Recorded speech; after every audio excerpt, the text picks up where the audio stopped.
Brian Scudamore, thank you so much for coming back on Outlier Academy. I'm thrilled to have you on. Thanks for having me back. So we're going to talk in this episode much more about tactics. In the last episode, we spent a lot of time talking about your book, WTF, Willing to Fail, and a little bit about your new book, BYOB, that's coming out. But in this, session, this conversation, I really wanted to focus on the lessons you've learned scaling, 1-800-GOT-JUNK initially, and now zero to E brands, from zero to nearly 700 million in annual revenue, which is an incredible milestone. I wanted to, cover a few things that we didn't touch on in the last conversation. And one was you're very open in interviews in your book about your struggles learning growing up. And part of that's having ADD.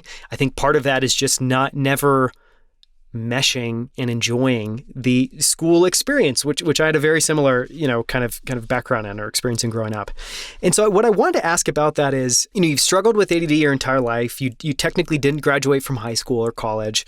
I have to imagine that was very hard, or that you struggled with that in periods in time. So I think the two questions I wanted to ask there is, what did you learn from that early experience? And maybe this is something you've talked with your kids about now. And then how did you go about figuring out your learning style and what works for you? Because I think just generally this is not talked about enough. Yeah, I agree. The number one answer I got to questions as a kid was no.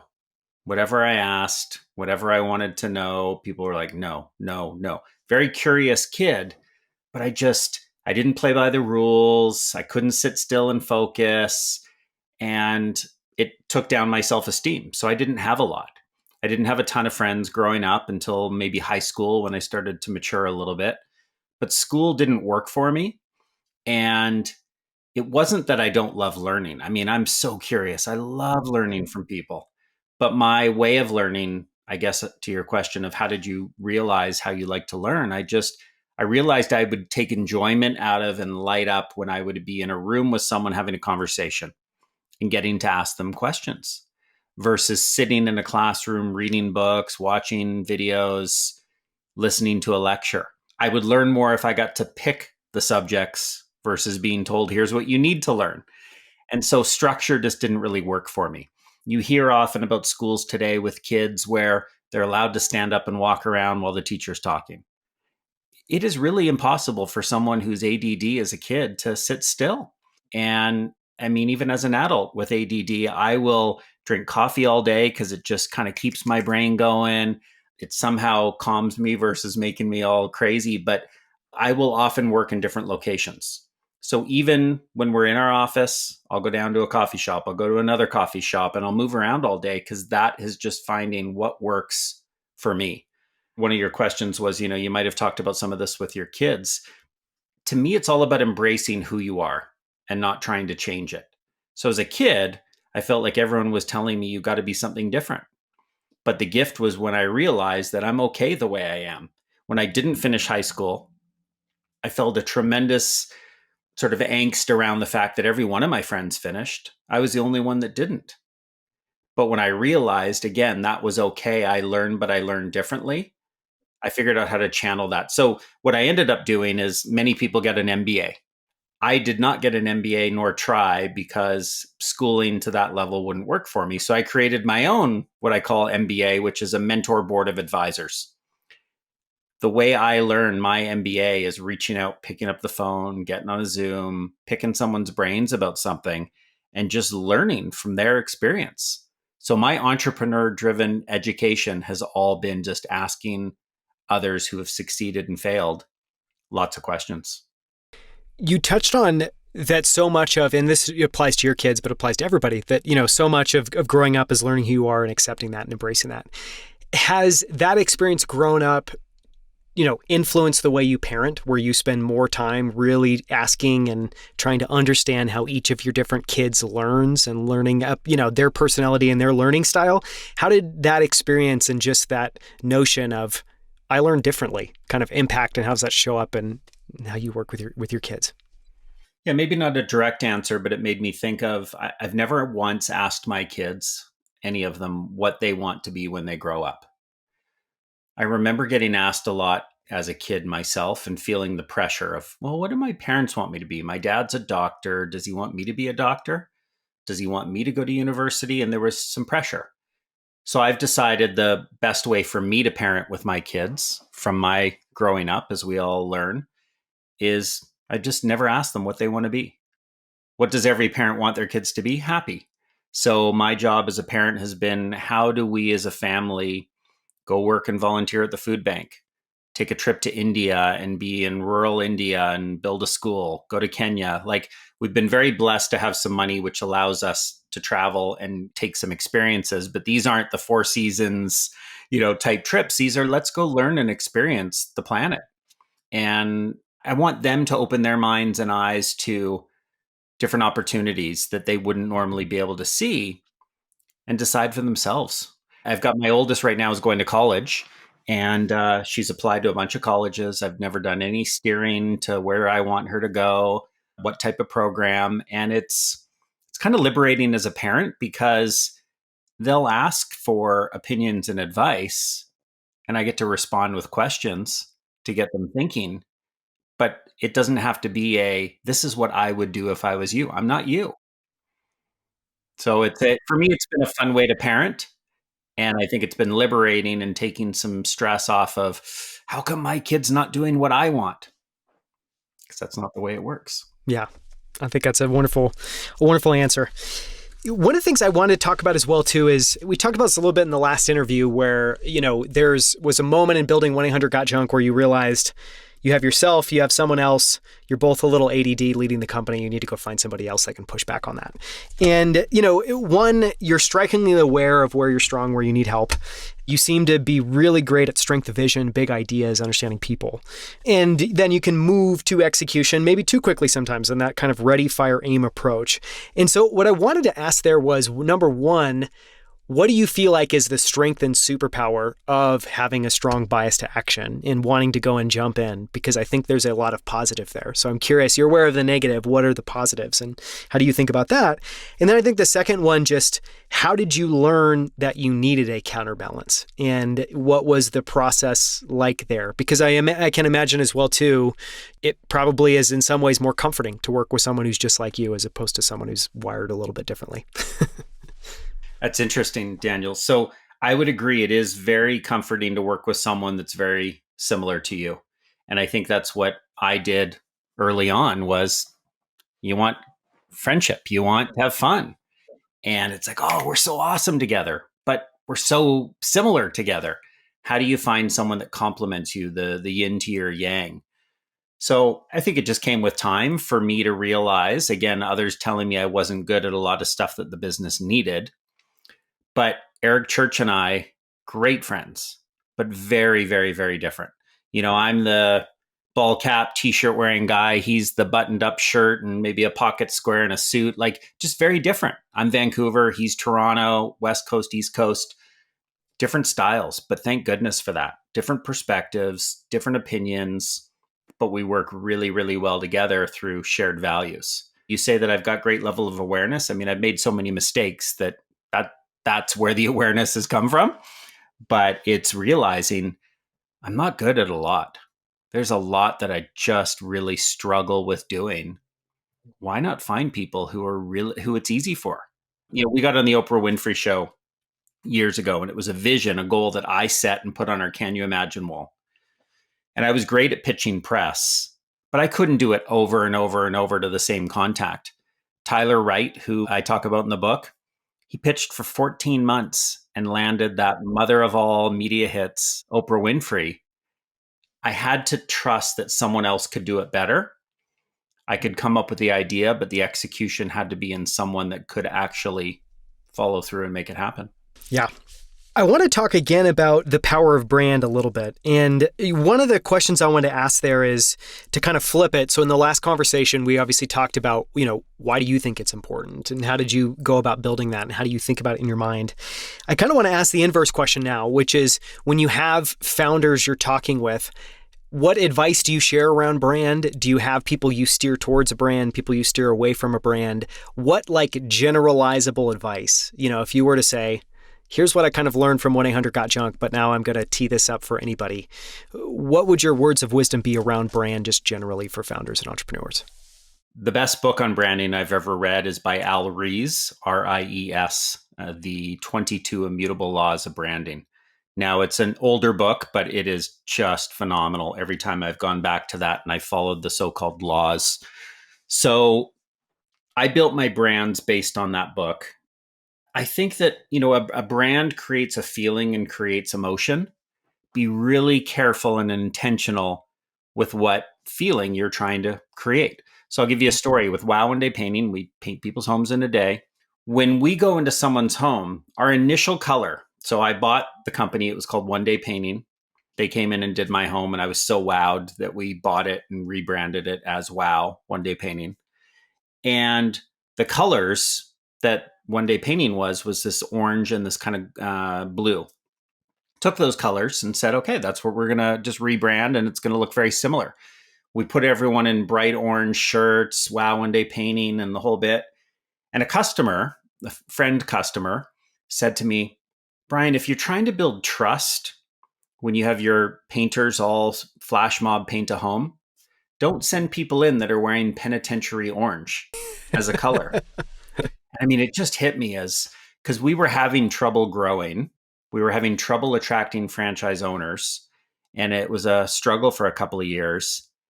And I was immediately like, that's one of the biggest problems. We had the right name. We had the wrong colors. We had the wrong logo and look and feel. We've literally had dozens of franchise partners for Wow One Day Painting that have gotten in because they looked at the logo and it spoke to them. It's a smiley little, someone has to Google it and see it, but the logo spoke to them. And I'm like, that's a brand. And here's one more story, actually, and it's still Wow One Day Painting related. But to follow that vein, when I was about to buy the company, I went to a guy, James Alish, who's still in our business today. He wasn't at the time. And I said, you come from college pro painters. You've got so much painting experience. I'm looking at buying this company, One Day Painting. What do you think? And he looked at it and we talked about it. And he goes, no way.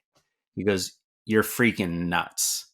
This will never work. Here's a guy with a ton of experience, leadership, painting, franchising. And I thought about what he said, and I said, I'm going to do it anyways. And I went and did it. Now, he wasn't with the business at the time. He came back to run our business after he saw the rebranded logo that I gave him. I said, I want to get your idea on the new brand we've created. What do you think? And he's like, how do I get in? And he left his business and joined ours. And I reminded him, I said, James, nothing has changed here in the model. I want to be clear.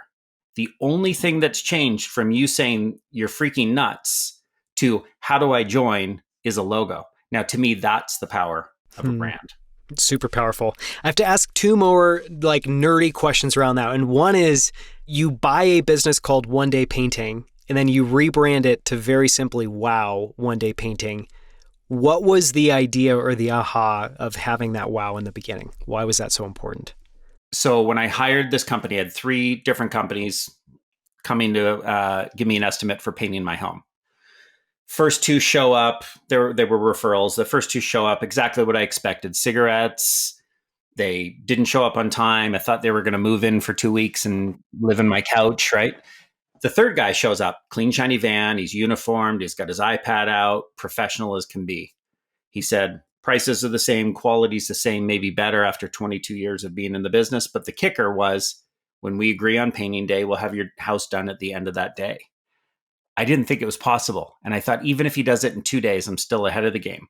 So 6:30 at night, I come home, floor to ceiling, moldings trim, 3 coats in the kitchen. Wow. I mean, that was the word out of my mouth.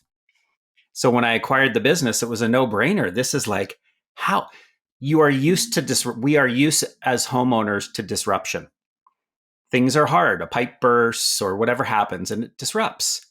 Painting your house is a disruption. But if a team can come in and everyone knows that it takes one person to paint one room, maybe 2 if it's a big room, you just coordinate. One person in one room, one in the other, and there's no secret.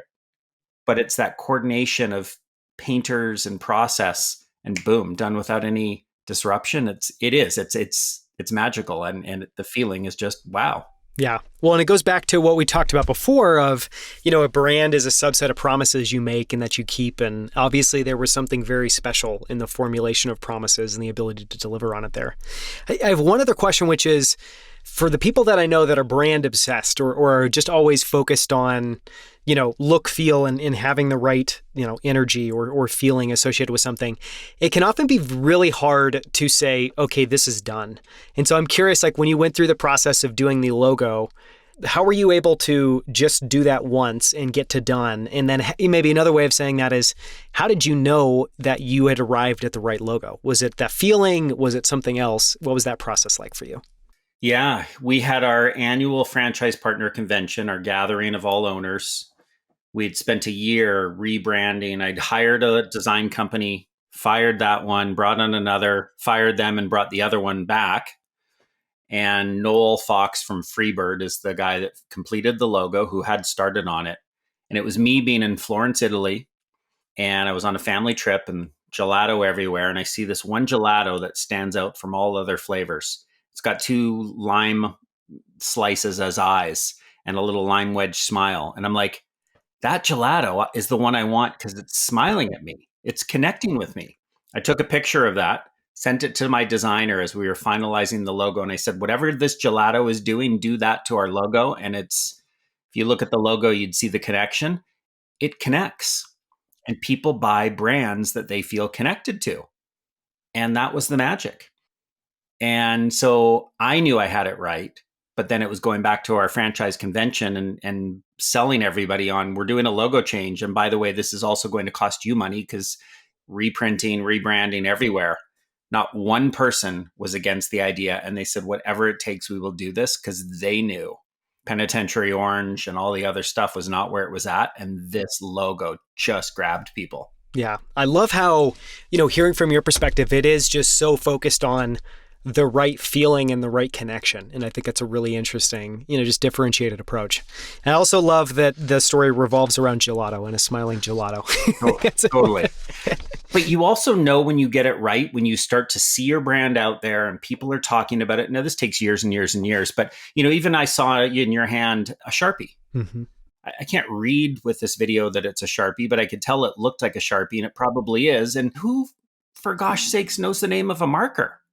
But that, again, is the power of branding. Yeah, it's very powerful. I just think you've done an amazing job, and now multiple businesses, I think, bringing that to bear and having it be a true differentiator. So I wanted to talk about just a couple of other things that stuck out to me. And one was the power of systems. We talk about this in our last interview. You talk about in your book reading the E-Myth and having this realization of, okay, wow, I really need to, start approaching the business very differently. So the question there is kind of twofold. I think for one, the E-Myth at this point, a lot of people know it. It's somewhat old. I don't know if it's getting read as much. So I think part of it was like, what was special about E-Myth? And if you could kind of pitch what was unique about that book. And then the question that I really want to ask is, what did moving to a systematic approach unlock for you? Like, what was the delta that you started to feel once you started applying that in the business? Yeah. So the E-Myth, written by Michael Gerber, I actually might disagree and think that it's getting read even more from what I hear. Good. I think it's a 30 some odd year, 40-year-old book. Michael Gerber's 83. I've talked to him recently. We've become great friends. He came to visit our office and he goes, nobody has E-Mythed their business like you guys. And he's a fantastic man and a great book. And what's interesting about the book is his whole philosophy was people don't fail, systems do. Systems of how to find the right people, how to treat those people right, how to have all the checklists of everything you need to make sure that you can build and scale a business. And so he studied McDonald's as one of many companies, and he said they succeed at such an incredible scalable level. Again, older book and back in the day, but they still do, because everything's the same. If you get a hamburger in Tulsa or you get a hamburger in Hong Kong from McDonald's or in Vancouver, they're the same. Now, is it the world's best burger? No. Is it exactly what you expected and wanted? Yes. I mean, the amount of salt that goes on those fries, it's like perfect every single time, right? So they've got the systems and processes to allow people to take a proven formula and scale with perfection. It blows my mind that Starbucks, while not a franchise, so incredibly systematized that no matter what Starbucks you go to and you order your 3-pump, half calf, whatever it is, it's perfect. And everyone has somehow, they've been able to train customers on how to explain and use the language of, I want a grande 2-pump extra foam, no this and that. Like, it's mind blowing. So it's giving people the framework. And that's what I set out to do with my business was, what is the 1-800-GOT-JUNK way? What is the Shack Shine way? Which is a series of things that we do all day, every day. But how do you know how to do it and then inspect what you expect to ensure it was done right?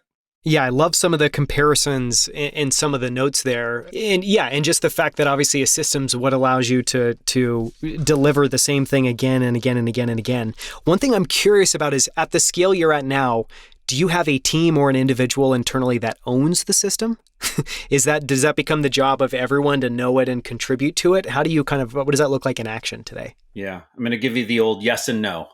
Our managing director of, say, Shack Shine would own the Shack Shine way. But in owning that, he makes sure everyone else in the business also owns the Shack Shine way. So it's up to us to all show up in Shack Shine with the same branded gear. Don't make mistakes on, bringing in a vendor and not quality assurance checking everything the way it's printed and done, and the vans are wrapped and all that sort of stuff. So every process and checklist, and while it's somewhat dynamic and changes over time, because the way we did something 5 years ago isn't necessarily the way we do it today. You've got to innovate. You've got to find a better way when there is a better way. But it is really the managing director who owns all the systems in that brand. Yeah. And then obviously they're constantly crowdsourcing and getting the best ideas and updating it. And I'm sure sharing stories with everyone about what's working and what's not working as well, too. Yeah. When I first read the E-Myth, what I set out to do with 1-800-GOT-JUNK, and we were early days, was to take every best practice I had. How do you price jobs? How do you market the business? How do you answer phones in the call center? And put them each down onto a one page. Here's how you do that process. And that became the best practice until there was a better one. So we loved when our people said, hey, why do you do it this way?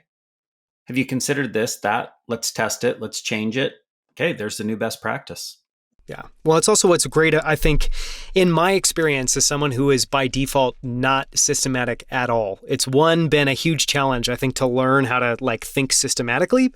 But once you make that change, I think that's one of the most powerful things. Is it really, the way that I describe it or think about it now is, if you're approaching something systematically, it can compound. Because you have a baseline, you keep doing that baseline, and then every single time you get better at it, great. Then you're just compounding at an even higher level.